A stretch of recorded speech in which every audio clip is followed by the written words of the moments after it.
امریکہ اور ایران کے درمیان جاری کشیدگی ایک بار پھر شدت اختیار کر گئی ہے، جبکہ خطے میں جنگ کے دائرہ وسیع ہونے کے خدشات بڑھ گئے ہیں۔ غیر ملکی میڈیا رپورٹس کے مطابق امریکہ نے آبنائے ہرمز کے قریب ایرانی فوجی تنصیبات پر نئے حملے کیے ہیں۔ دوسری جانب ایران نے امریکی کارروائی کے جواب میں حملے کا دعویٰ کیا ہے۔ امریکی میڈیا رپورٹس کے مطابق امریکی افواج نے ایران کے جنوبی شہر بندر عباس کے قریب ایک فوجی مقام کو نشانہ بنایا۔ امریکی حکام کا موقف ہے کہ یہ کارروائی امریکی فوجیوں اور آبنائے ہرمز میں بحری ٹریفک کو لاحق خطرات کے پیش نظر کی گئی۔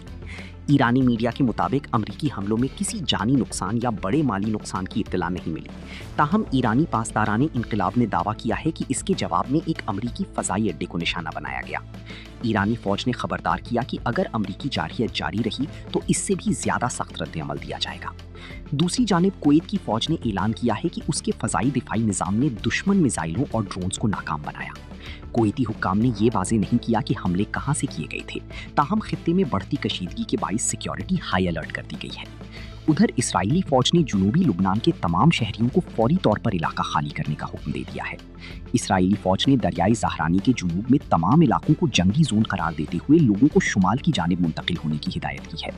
بین الاقوامی امدادی اداروں نے جنوبی لبنان کی صورتحال کو تباہ کن قرار دیتے ہوئے خبردار کیا ہے کہ مسلسل حملوں اور زمینی کارروائیوں سے انسانی بحران سنگین صورت اختیار کر سکتا ہے۔